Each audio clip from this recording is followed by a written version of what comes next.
You'd think a promotion party would be a happy occasion. That's what I told myself walking into it. But by the end of the night, I felt like I'd been hit by a freight train. My name is Daniel. I'm 32 years old. I live in Denver, Colorado, and until that night, I thought I had a decent handle on my life. The dinner was for Marcus, a longtime friend and coworker. He just landed a regional VP role after nearly a decade of grinding it out at the company. I was genuinely happy for him. I even helped organize the event at a mid-tier steakhouse downtown, the kind of place that makes you feel important for ordering water in a wine glass. Clarissa arrived 10 minutes late, making sure people would notice her entrance. She wore this deep burgundy dress that shimmered under the restaurant lights, and she had the kind of laugh that could draw attention from 3 tables away. I could already smell the wine on her breath when she kissed my cheek. Sorry, she whispered like we were in on a secret. Pre-gamed a little with Candace. She meant her cousin. The one she always called chaotic but fun. I should have known better.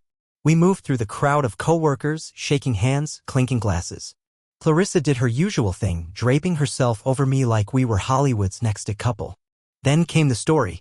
We were at a high-top table near the bar, maybe 6 or 7 people gathered around, all laughing about bad travel stories.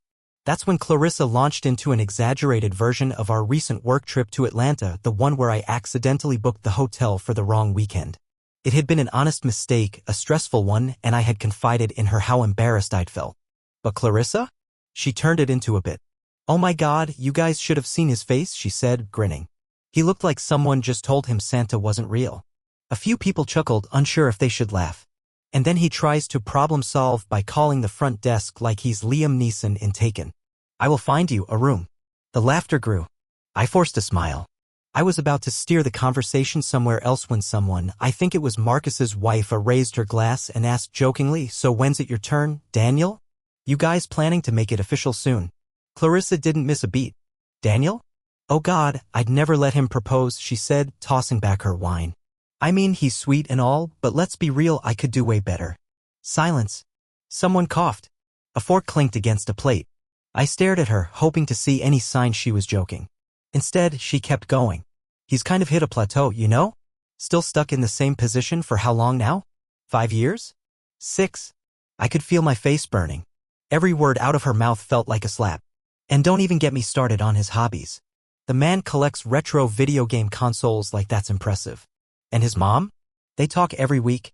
Weekly phone calls like it's 1952. A few people shifted uncomfortably.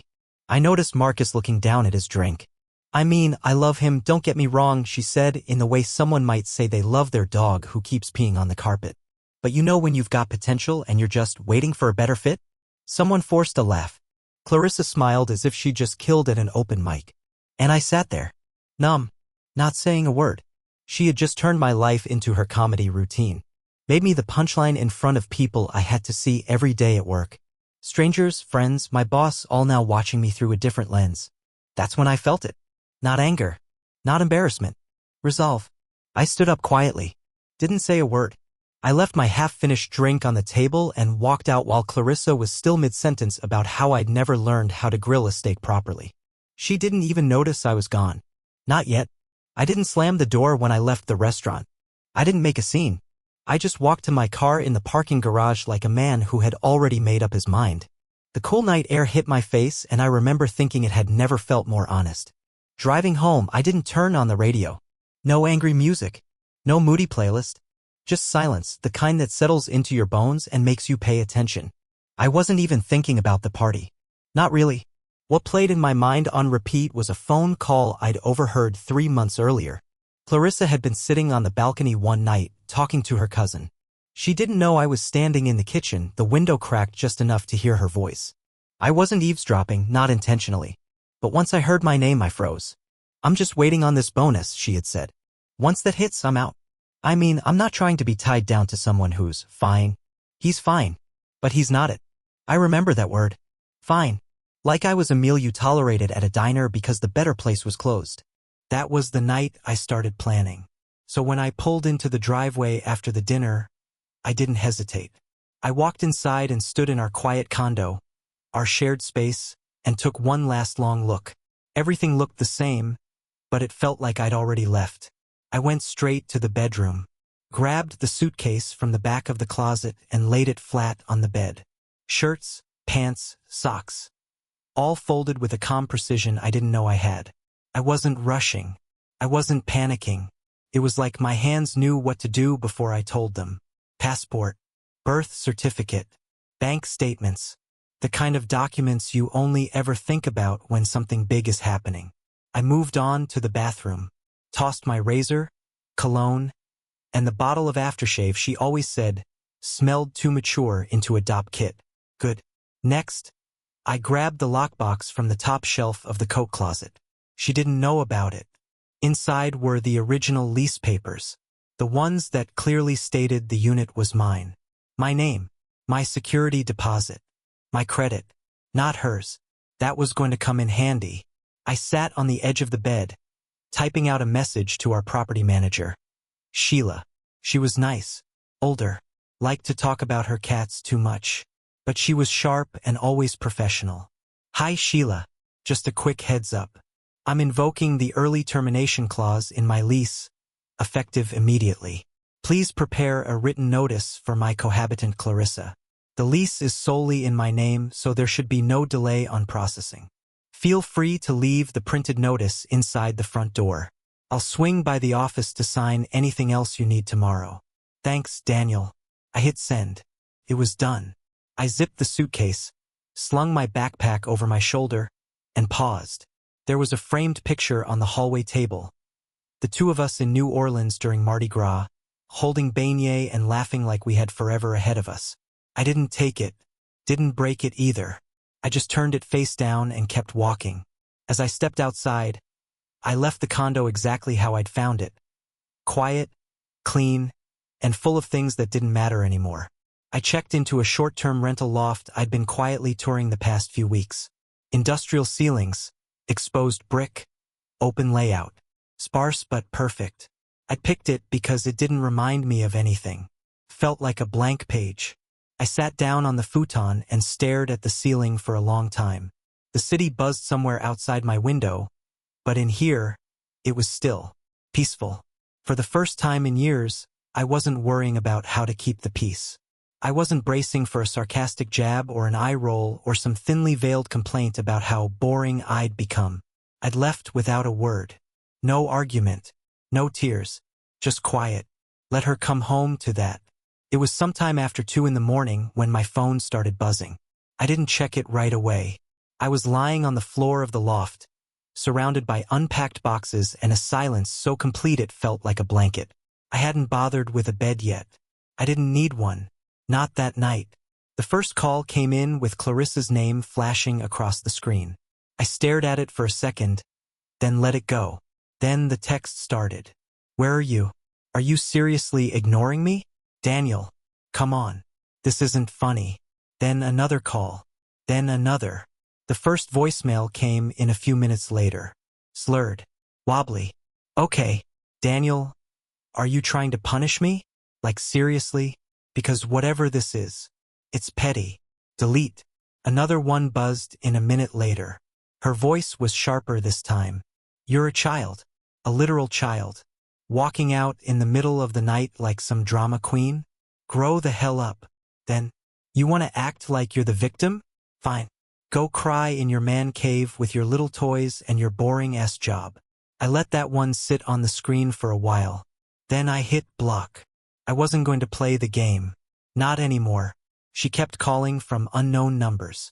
Burner apps, probably. New texts rolled in from email addresses I didn't recognize. Some begging. Some accusing. Some trying to twist things back in her favor. Daniel, you're blowing this way out of proportion. We need to talk about this like adults. You can't just ghost someone you live with. That's not normal. And then the big one. I came home and half the apartment is empty. I smiled. A few minutes later, she sent a picture. A shot of the condo entryway with a printed note taped to the door. It was from Sheila, the property manager. Clarissa had probably snatched it off and crumpled it up the second she read it, but not before she took a photo to prove to herself this was actually happening. The note was short and clinical, just a confirmation of the leaseholder's decision to terminate occupancy. Clarissa was officially a guest in a space she thought she owned. Is this a joke? You told everyone this was our place. You lied to everyone. I didn't reply. I had no interest in justifying anything. Around 4 a.m., the messages stopped. Maybe she passed out. Maybe she realized none of her words were getting through. Either way, the silence that followed was beautiful. I stood up and looked around the loft. Nothing on the walls yet. No clutter. No tension hiding in the corners. I made a cup of coffee I didn't really need, sat on the windowsill, and stared out at the empty street below. I wasn't sad. I wasn't angry. I wasn't even relieved. I was just free. I hadn't felt that in years. No back and forth. No trying to explain why I didn't laugh at her jokes. No convincing myself that I was just being too sensitive. No analyzing whether she meant it that way or if I was imagining things again. I'd done what most people never manage to do. I walked away without a fight. I didn't give her a monologue or a dramatic exit. I gave her silence. That was the real power move.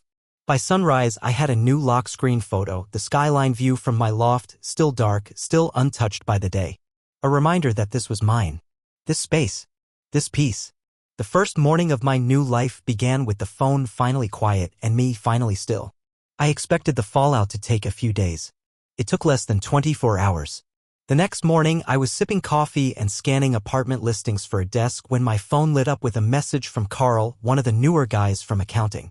Hey man, heads up. She was in the lobby. At first, I wasn't sure what he meant. Then another message came through. Clarissa. She was asking if you were in your office. She was loud. That's when I knew she wasn't just spiraling, she was launching a campaign. 10 minutes later, Marcus texted. Dude. She tried to talk to Henderson. Henderson as in my direct boss. Quiet guy. No nonsense. The kind of person who doesn't like surprises or drama in any form. Apparently, she had cornered him near the elevators and tried to spin her version of things, something about being abandoned, about me going off the rails. A few coworkers were around. One of them said she even threw in a tear or two. I didn't panic. I pulled up the folder I'd been keeping for 3 months. Screenshots. Voicemails. A log of the conversation I'd overheard on the balcony.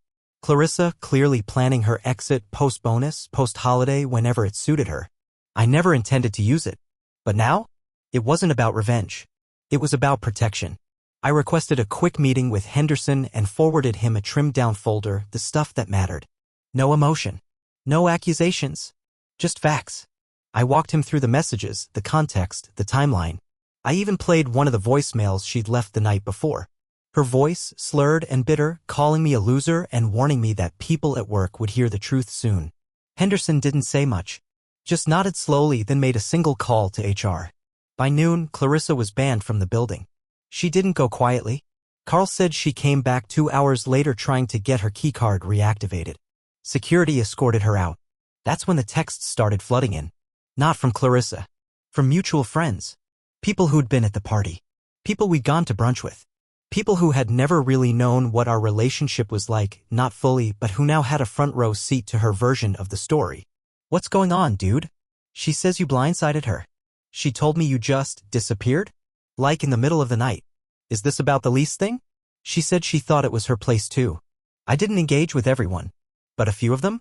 The ones I actually trusted? I told them the truth. Not the angry, dramatic version, just the plain facts. How she humiliated me in front of everyone. How she mocked my career, my family, my future. How she'd been planning to leave for months and that I'd simply made the first move. Most were stunned. Genuinely didn't know what to say. Some apologized. Some offered to grab a drink or just check in. A few even said they admired how quietly I handled it. But there were others, people who bought her version of events. Who said I was cruel for leaving without talking things through. Who acted like my calmness made me cold. One even said I should have given her a chance to explain. Those people didn't get a response. They got deleted. I wasn't looking for a jury. I wasn't trying to clear my name in a courtroom of brunch friends and office acquaintances. I had done what I needed to do. I told the truth to the people who mattered and let the rest sort themselves out. That night, I sat on my new couch, still with tags on it, sipping a beer and watching the city flicker outside the window. My phone was quiet. Most of the noise had died down. I had fewer friends than I did a week ago. But the ones I had now? They respected me. And that circle, smaller, quieter, lighter, felt better than any crowd Clarissa ever dragged me into. Let her spin her story. I had my piece. It started with a friend request from an account I didn't recognize. Then another. Then 3 more. all with names I'd never heard of, no mutual friends, no photos, just empty shells with suspiciously well-timed messages. Why did you hurt Clarissa? She said you kicked her out with nothing. Wow, you really destroyed her life and don't even care. First I laughed. Not out loud. Just one of those small, humorless chuckles that barely makes it past your chest. I didn't respond. I just blocked them. But the messages kept coming. Different accounts, slightly varied names, same script. Clarissa was nothing if not persistent. Then she escalated. She messaged my mother. Not once. Not twice. 5 times. The first one was polite. A tone she probably hadn't used since the first Thanksgiving she met my family. Hi, Mrs. Bryson. I'm sure you've heard that Daniel and I are going through something. I just wanted you to know I never meant for it to end this way. The second one was Messier. He left me out of nowhere. Just vanished. He told me we were building a life together. Please talk to him. By the third message, the guilt had curdled into bitterness. If he really loved you and respected your family, he wouldn't treat me like garbage. That was the message that pushed my mom over the edge. She didn't forward it to me. She just called me while I was out grabbing coffee and said, Daniel, I want you to know I took care of it. I blinked, standing on the curb outside my regular cafe. Took care of what? She messaged me, my mom said calmly, like she was talking about a rude cashier. Twice too many times. What did you say? I told her to respect your wishes or speak to the police. I paused. You really said that? I did. And I meant it. I smiled into the phone. Thanks, Mom. You don't owe her anything. You never did. That was the thing with my mother. She didn't raise her voice unless you were bleeding. But when she used that tone measured unshakable, it hit harder than any scream ever could. Later that night, I sat on the couch in my loft, sipping a beer and scrolling through my backup drive. I still had the audio file. The one from 3 months ago. Clarissa's voice, clear and smug, recorded through the cracked window while she sat on the balcony with her cousin. I'm just waiting for the bonus. Once that clears, I'm out. I'm not trying to settle down with someone who's stuck. You know, I'd saved it not to use against her, just to remind myself that I wasn't crazy, that what I heard was real. Now I sent it. No message, no caption, just the file. I watched the typing bubbles appear on her end, then disappear, then reappear, then stop. She didn't respond. She didn't need to. That was the last time she contacted me. No more burner accounts. No more late-night drama. Just silence, the kind that said she finally understood the game was over. I hadn't screamed. I hadn't fought. I hadn't played dirty. I'd simply let her own words be the nail in her carefully constructed coffin of lies. Felt cleaner that way, because no matter how much noise she tried to create around me, through fake profiles, family manipulation, and public tantrums, I'd built something stronger. Silence, boundaries, truth. And this time, she couldn't spin any of that into a pity story. She couldn't gaslight her way out of a recording, or rewrite the version of events that had come straight from her own mouth. So she stopped. And for the first time in weeks, the quiet wasn't just peaceful. It was proof. She knew she'd lost. I didn't expect to ever hear from Jason. To be honest, I'd nearly forgotten he existed outside of the mess Clarissa had stirred at that dinner. He was the shiny one. Tall, easy charm, quick laugh.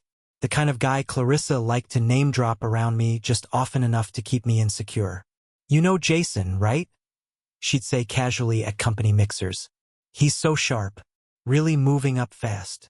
She never said it outright, but the implication hung in the air. Unlike you. So when I opened my inbox that Thursday morning and saw his name, I froze. Subject: Hey, I think we should talk. It wasn't long. Just 5 short paragraphs. No fluff. No fake sincerity. Daniel, I hope this isn't out of line. I heard some things, well, everyone has, and I just want to say something directly before Clarissa makes this uglier than it already is. I didn't know she was in a relationship. She never told me. She reached out a while back. It started small work chats, a drink at a happy hour, that kind of thing. I assumed it was harmless. I didn't push, but she wasn't exactly subtle.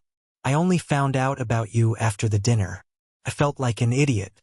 I never would have gone near any of that if I'd known. I'm attaching screenshots from my end. Not trying to cause more drama. Just figured you deserved to know. Jason. I sat there staring at the screen, barely breathing. Attached were half a dozen screenshots.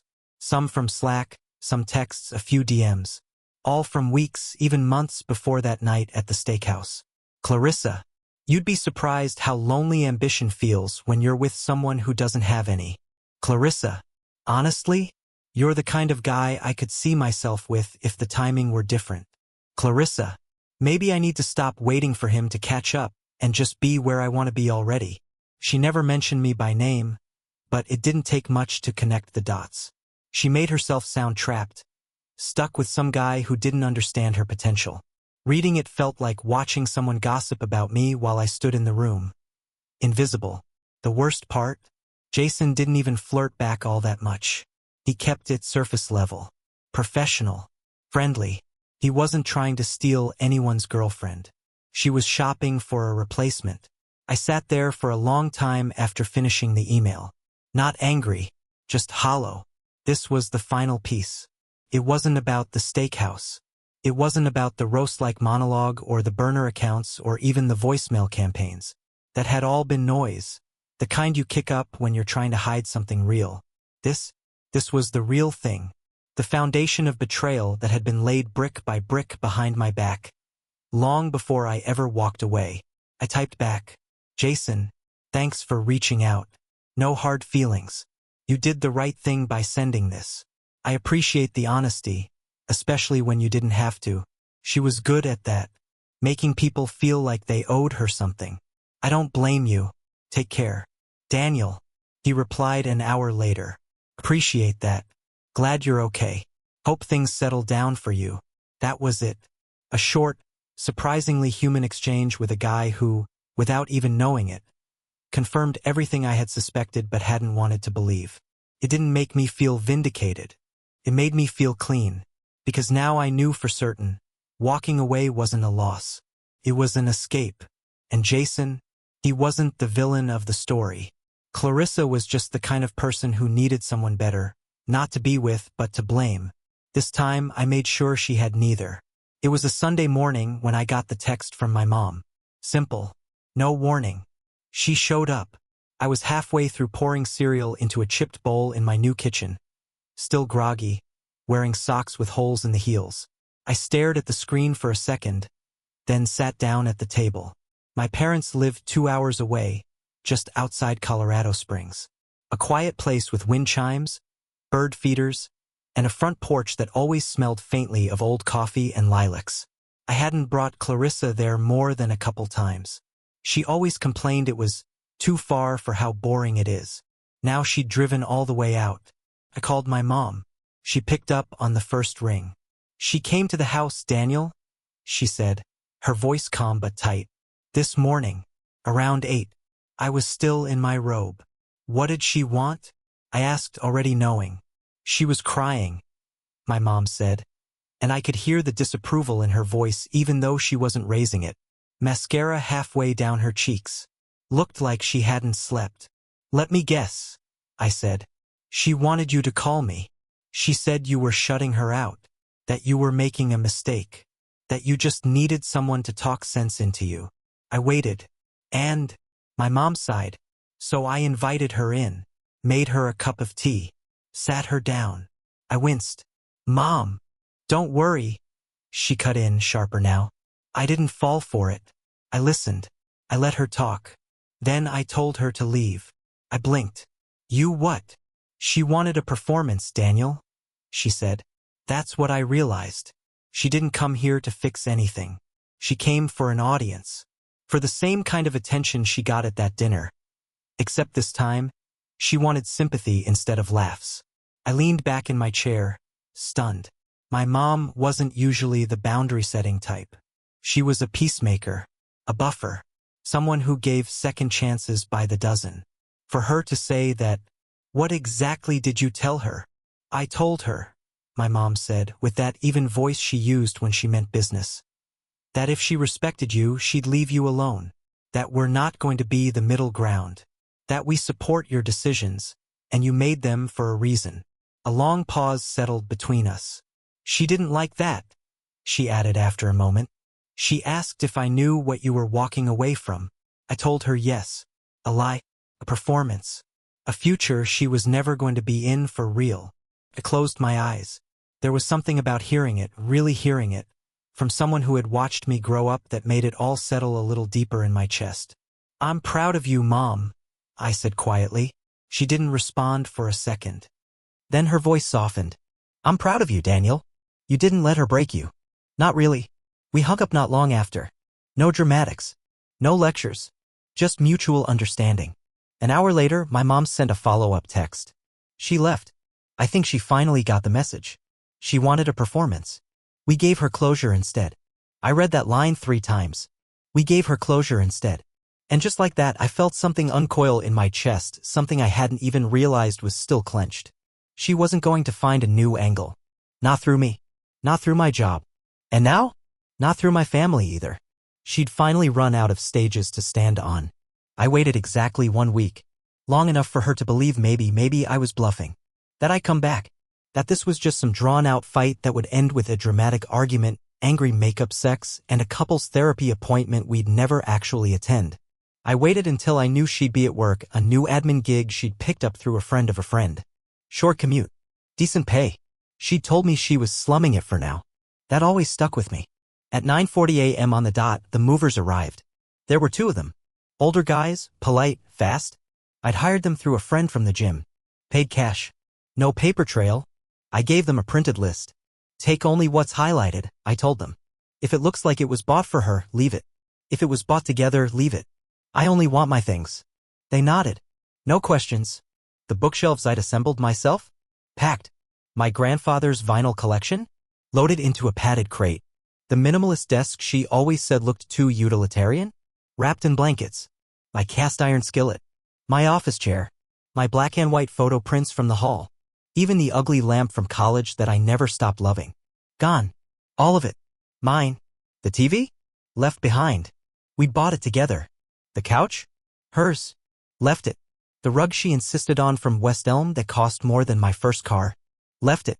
Even the blender we argued about left it. I wasn't going to argue over countertop appliances. I wasn't here for revenge.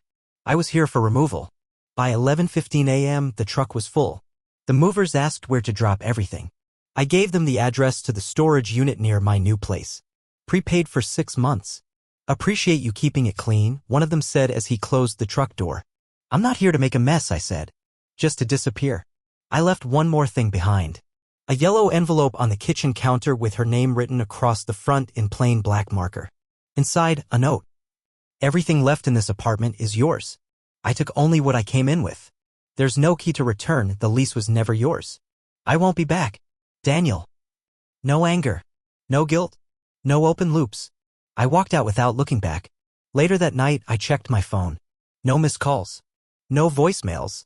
Just a single text from a number I didn't recognize. Real classy. You're such a coward. I didn't respond. Just blocked the number. Clarissa's story was unraveling faster than she could spin new ones. And the best part? Mutual friends were figuring it out on their own. A few people reached out over the next couple days. Not with drama, with quiet apologies. Clarissa had told them versions of the story that didn't add up. That I'd stormed off without warning, that I'd left her in the street, that I'd manipulated the lease. One friend replied, funny, she told me she co-signed it. Guess that was a lie too. Another sent a simple message, I believe you now. That was enough. I wasn't clearing my name anymore. That wasn't the mission. The mission was peace. And I had it. Not through confrontation. Not through revenge. Through boundaries. Through detachment. Through quiet, precise, grown-up decisions. I documented everything. Lease termination notices. Receipts from the moving company. An itemized list of belongings taken. Even a copy of the note I left behind. Not because I planned to use it, but because I might need to, and I'd rather have peace of mind than wishful thinking. That's the thing they never tell you about healing. It doesn't always come with big speeches or tearful goodbyes.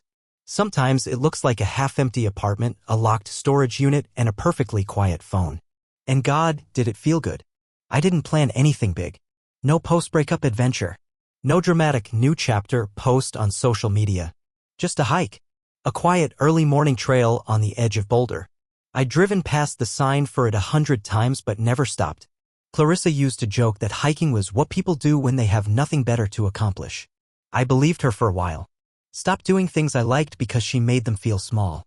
That morning, I laced up my old boots, the ones she once called Frankenstein shoes, and walked. No playlist. No tracker. Just the crunch of gravel, a few birds, and my own thoughts. About halfway up, my chest started to ache. Not from exertion, I was in decent shape, but from something else. Something deeper. Like I was carrying a weight that didn't belong to me.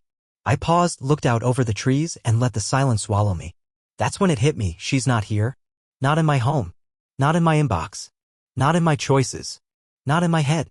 And for the first time in years, I didn't have to explain myself to anyone. No defending my hobbies. No translating my kindness into ambition. No making excuses for why I wasn't enough for someone who never intended to stay. When I got back to the loft, sweaty and sore, I sat on the floor and just existed. No guilt. No script. Just me. Later that week, I reconnected with Chris, a college friend I hadn't seen in years. We met up for lunch downtown. He didn't ask for the whole story. Just said, "You look lighter, man." He wasn't wrong. A few weeks later, I went on a date. Nothing dramatic. Just drinks at a place with vinyl booths and decent fries. Her name was Riley. Graphic designer. Kind eyes. Smart in a quiet way. I didn't overshare. Didn't vent. We just talked. Laughed a little. She asked what I did for fun and I said I used to collect old game consoles. She smiled. Used to. I'm getting back into it. She nodded like that made perfect sense. I like that. The next morning, I pulled my old Nintendo 64 out of the storage unit. Cleaned it. Plugged it in. Played GoldenEye solo for 20 minutes and sucked horribly. It felt perfect. I also started therapy.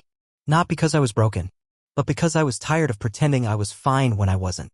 My therapist, a woman in her 40s with a dry sense of humor and the sharpest memory I've ever seen, helped me trace things back, not just to Clarissa but to the patterns. The way I'd been trained to earn affection by proving I was useful. How I mistook silence for peace. How slowly, over time, I became the version of myself that was easiest to tolerate. She called it emotional erosion. Said it wasn't always loud or violent. Sometimes it was just quiet enough to feel normal. That hit me hard. We talked about how I stopped hiking because Clarissa rolled her eyes at the gear. How I gave up game nights with friends because she said they were immature. How I stopped calling my mom every Sunday because Clarissa always had other plans. Not all at once. Just small things. Pieces of myself chipped away until I wasn't sure what was mine anymore. But now, I was reclaiming it. Piece by piece. Choice by choice. Step by step. I didn't burn bridges. Didn't post vague status updates or revenge quotes. I just lived. I made slow breakfasts. Went to the gym without rushing home. Started reading again, not self-help books, just stories that made me feel human. I even took a weekend trip to Santa Fe, alone. Walked through art galleries. Bought a print of a mountain skyline that reminded me of that first hike. It hangs above my desk now. Clarissa didn't try to come back. Not really. There was one last message from a new number that just said, "I hope you're happy." I didn't reply. Because I was. Not in a fireworks and freedom way. Not in some movie ending I finally found myself way. But in a quieter, realer way. I was happy because I didn't need to be someone else to feel at peace. I was happy because I chose myself without apology. And this time I wasn't coming back to the life I had. I was building something better. Something mine.